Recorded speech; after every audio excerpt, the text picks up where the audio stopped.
कानी बहू। किशोरी लाल जी के बेटे राघव की शादी की बात जगह जगह चल रही थी, लेकिन किशोरी लाल जी को कोई लड़की पसंद ही नहीं आती थी। और उसकी एक ही वजह थी, किशोरी लाल जी का लालची होना। उनको लड़की वालों से मोटा दहेज चाहिए था और इसी चक्कर में एक दिन वो एक बहुत पैसे वाले के घर अपने बेटे का रिश्ता लेकर पहुंचे। उस आदमी का नाम था ओम प्रकाश। देखिए किशोरी लाल जी, मेरी एक ही बेटी है और मेरी सारी संपत्ति जायदाद सब कुछ मेरी बेटी नैना का ही है। पापा, नाम से लगता है बहुत खूबसूरत होगी। कितना अच्छा नाम है ना, नैना। ओ, वैसे बात तो सही है आपकी। अब इतना पैसा है, जमीन जायदाद है, इकलौती बेटी, आप भी क्या करेंगे? सब कुछ उसे ही देंगे ना। बिल्कुल ठीक पहचाना आपने। बस बेटी की शादी और सारी जायदाद उसके नाम। पापा, बिना देखे हाँ कर दीजिए ना। इतना अच्छा रिश्ता फिर कहाँ मिलेगा? माला माल हो जाएंगे हम। मैं अपनी बेटी को बुलाता हूँ। अरे नहीं नहीं नहीं नहीं, आपकी बेटी का नाम नैना है, सुनकर ही लगता है बहुत सुंदर होगी। रहने दीजिए अंकल, मैं तो आपकी बेटी के नाम से ही इतना खुश हो गया हूँ कि उसे बिना देखे शादी करने को तैयार हूँ। अब तो मैं उसका चेहरा सीधे शादी के बाद ही देखूंगा। और इस तरह राघव नैना का चेहरा नहीं देखता और उससे शादी कर लेता है। शादी के बाद अपनी सुहाग रात पर जब राघव नैना का घूंघट उठाकर देखता है तो नैना की आंखें बंद थी। कितनी खूबसूरत हो तुम नैना, जरा अपनी आंखें खोलकर मेरी तरफ देखो तो सही। नहीं, मुझे शर्म आती है। अरे, मैंने तुम्हें शादी से पहले भी नहीं देखा, और अब अगर तुम आंखें खोलकर मुझे देखोगी भी नहीं तो मुझे अच्छा कैसे लगेगा? इससे पहले कि नैना अपनी आंखें खोलकर राघव की तरफ देखती, अचानक से लाइट चली गई और राघव नैना को पूरी तरह से देख भी नहीं पाया। अगली सुबह नैना राघव के लिए नाश्ता बनाकर लेकर आई। अरे ये क्या, आधा पराठा सीका हुआ है और आधा बिल्कुल कच्चा। ये तुमने क्या किया नैना? बहू, तुमने क्या आधा पराठा तवे से नीचे लटका कर रखा था, जो आधा सिका है और आधा कच्चा? मुझे जितना दिखेगा उतना ही तो सीखूंगी ना पापा जी। जहाँ जहाँ मुझे नजर आ रहा था वहाँ मैंने सीख लिया, जहाँ जहाँ नहीं दिखा वहाँ कच्चा रह गया होगा। इसका क्या मतलब है? ये कैसा मजाक कर रही है तुम? अरे बहू, तुमने इतना लंबा घूंघट क्यों लगाया हुआ है? देखो, हमारे घर में बहुओं को बेटी की तरह रखा जाता है, और फिर तुम तो इतना सारा माल लेकर आई हो। देखो, ये घूंघट डालकर रखने की कोई ज़रूरत नहीं है। हाँ नैना, पापा जी ठीक कह रहे हैं, तुम तो आराम से रहो, अपना ही घर समझो। नैना अचानक से अपना घूंघट उठा लेती है। अरे ये क्या पापा, नैना की तो एक आंख फूटी हुई है। नाम से नैना, लेकिन ये तो कानी बहू निकली। मेरे साथ धोखा हुआ है, धोखा। बिना दिखाए अपनी कानी लड़की मेरे संग ब्याह दी। मुझे कानी बीवी नहीं चाहिए। मुझे अभी ओम प्रकाश जी से बात करनी पड़ेगी। आखिर उन्होंने मेरे साथ ऐसा किया क्यों? अरे, आप लोगों ने ही तो पापा से कहा था कि आप लोग शादी से पहले मुझे देखना नहीं चाहते।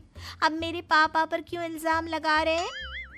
अरे लेकिन उन्हें बताना तो चाहिए था ना कि तुम कानी हो, एक आंख से तुम्हें दिखाई नहीं देता। किशोरी लाल और राघव नाराज होकर ओम प्रकाश को अपने घर बुलाते हैं। पापा जी, ये आपने क्या किया? शादी से पहले बताया क्यों नहीं कि नैना की आंखों में परेशानी है? अरे, आप ही ने तो लड़की देखने से मना कर दिया था। और लेकिन आप बता तो सकते थे। आपको तो हमारी बेटी की प्रॉपर्टी चाहिए थी, वो भी पूरी की पूरी। अब क्या हुआ अगर उसे आधा दिखाई देता है? प्रॉपर्टी तो आपको पूरी मिल गई ना। अरे ये क्या बात हुई? मेरी शादी प्रॉपर्टी से नहीं, आपकी बेटी से हुई है। अब ये तो पहले सोचना चाहिए था, तब तो मेरी प्रॉपर्टी देखकर तुम्हारी जुबान लप लपा रही थी। लेकिन मैं कानी लड़की को अपनी बीवी बनाकर नहीं रख सकता। पापा, कुछ करिए ना आप। हाँ, करता हूँ। देखिए ओम प्रकाश जी, आप हमारे साथ ऐसा नहीं कर सकते। और तुम देखो, अगर तुमने मेरी बेटी से शादी तोड़ी ना, तो जो भी प्रॉपर्टी मैंने तुम्हें दी है वो तो पूरी की पूरी वापस ले ही लूँगा, और आधी प्रॉपर्टी तुम्हारी भी लूँगा। अरे मेरी आधी प्रॉपर्टी भला क्यों लेंगे आप? इसलिए क्योंकि मेरी बेटी को आधा नजर आता है और उसकी नज़र अभी तक तुम्हारी आधी जायदाद पर ही पड़ी है। अब तुम उसे घर से निकालोगे तो कुछ तो लेकर जाएगी ना। और अगर हम आपकी बेटी को अपने घर की बहू बना कर रखे तो? तो तुम्हारी पूरी प्रॉपर्टी तुम्हारी ही रहेगी, और जो मैंने तुम्हें दिया है ना, उसमें से बस मैं आधा लेकर जाऊंगा। अरे लेकिन अब आप अपनी दी हुई प्रॉपर्टी में से आधी वापस क्यों लेकर जाएंगे? अगर मैं आपकी बेटी को अपनी पत्नी बनाकर रखने को तैयार हूं तो? इसलिए ताकि भविष्य में अगर तुम मेरी बेटी को धोखा दो तो उसके पास कुछ तो रहे जो पति का हो।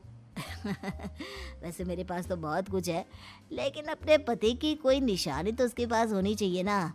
अब अगर तुमने मेरी बेटी को कानी कहा तो तुम्हें प्रॉपर्टी भी कानी ही मिलेगी, पूरी नहीं। जमाए राजा। किशोरी लाल और राघव समझ चुके थे कि वो बुरी तरह फंस चुके हैं और अब उनके पास वहां से निकलने का कोई चारा नहीं है। अब समझ में आया ना, लालच बुरी बला होती है। एक तो तुम्हें प्रॉपर्टी मिली, ऊपर से बीवी मिली, उसमें तुम्हें नखरे भी दिखाने हैं। आए बड़े, चुपचाप बैठो दोनों। कुछ दिनों के बाद नैना राघव की कार लेकर बाजार घूमने निकलती है और जब कार लेकर वापस आती है, ये क्या? एक तरफ से मेरी गाड़ी पूरी खराब हो चुकी है। लगता है तुमने मेरी गाड़ी को किसी दूसरी गाड़ी के साथ एक्सीडेंट किया है। अरे अरे कितना बड़ा नुकसान कर दिया तुमने बहू। वो क्या है ना पापा जी, मुझे एक आंख से दिखाई नहीं दे रहा था, सामने से गाड़ी आ रही थी। मुझे तो सिर्फ आधा ही दिखाई दिया और वो गाड़ी मेरी कार से रगड़ते हुए निकल गई। अब मैं क्या करूं बताओ? आप इसे ठीक कराने के पैसे कौन देगा? तुम्हारे पापा? तुमने मुझसे इस तरह से बात की? अभी रुको। नैना राघव की शिकायत ओम प्रकाश को कर देती है। देखो राघव, अब जो मेरी आधी प्रॉपर्टी तुम्हारे पास थी ना, उसमें से आधी और मैं लेकर जाऊंगा, क्योंकि तुमने मेरी बेटी को डांटा। अरे नहीं नहीं पापा जी, गलती हो गई, माफ कर दो। गलती की तो कोई गुंजाइश ही नहीं। अगली बार मेरी बेटी को डांटा तो बची हुई आधी में से आधी और ले जाऊंगा। लालच के चक्कर में हम दोनों ने बहुत बड़ी गलती कर दी बेटा। एक तो तुम्हें कानी बहू मिली और ऊपर से जो माल मिला वो भी काना। इस तरह राघव की हर एक गलती पर ओम प्रकाश उसकी प्रॉपर्टी का आधा आधा हिस्सा लेकर अपना सारा माल वापस ले गया और राघव को कानी बीवी से काम चलाना पड़ा। भाई लालच वाकई में बुरी बला है।